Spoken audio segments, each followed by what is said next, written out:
There are a lot of people in Utah who are hesitating to get the COVID-19 vaccine. Could the Church of Jesus Christ of Latter-day Saints give the effort a shot in the arm? That's a pun. That's what Robert Gerke is suggesting this morning.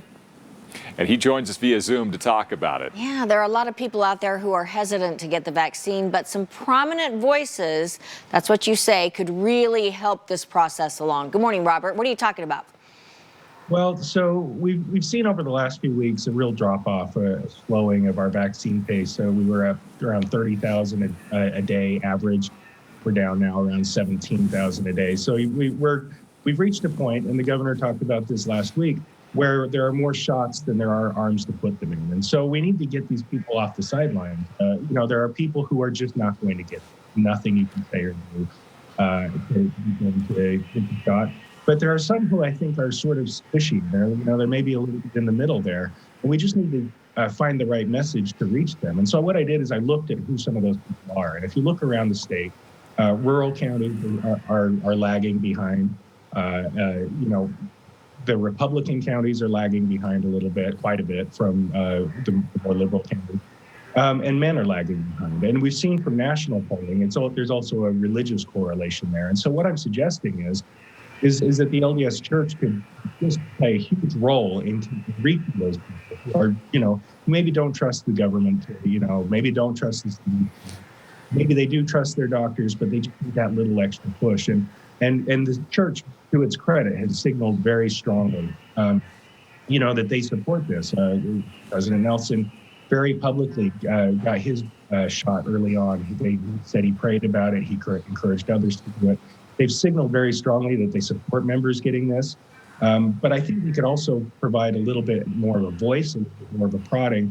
We can also provide a lot of infrastructure. If you look at the number of ward houses and state centers around the state, the number of volunteers they could bear on this, I think it could really provide that extra boost that we need right now to get us to levels where we need to be and knock this virus down. Yeah, it is kind of an interesting thing when you've got, the president of the church who says not only did he pray for it and ask members to pray for it, he said this is a miracle. And so you wonder sometimes if there's some kind of a disconnect and what the church can do to kind of connect that with members. But also the other side, as you bring up, is politicians, Republican politicians, and what their role can really be. Yeah, I think we've seen Governor Cox hammering this over and over and over.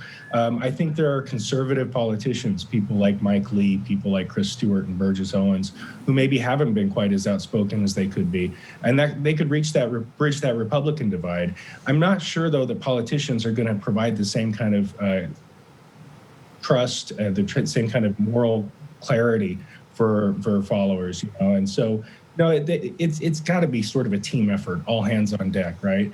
And I think, again, as you mentioned, the church has been pretty outspoken, very, signaled where they would like their members to be, and encourage members to do it. And I think they could just provide a little bit extra push, make it more clear so there's not any ambiguity there. And if these politicians get on board, great. The other one I think that's important is that, that the people who have questions, and we saw Spencer Cox talk about this last week, if they have questions, that they talk to somebody they trust, a medical professional, their family doctor, to get the information that they need to get, and don't turn to Facebook or, the crazy uncle on Facebook kind of to get their information about the safety and efficacy of the vaccines. But, Robert, you mentioned the church, has been outspoken, but maybe hasn't done enough, or you'd like to see more. But why don't you think they've been at the forefront on this with how they feel about it then, to this point? Well, I think they've been on the forefront of how they feel about it. I think there can be messaging that, we want to get our church meetings back to normal. This is the best way, the safest way to do it. And I also just think, again, the resources, the infrastructure, the state right now is trying to do this outreach program, these mobile clinics. And we can take those mobile clinics to state centers around the state, especially in places where they're having a hard time getting the numbers that we would like to see, and really just sort of bring people in. I think it signals that if you are putting these events in a state center or a ward house, that members of the church should feel comfortable and there's no question about where their church leadership is on this. Saying it is important. I think the acts that follow up those comments are something. Yeah.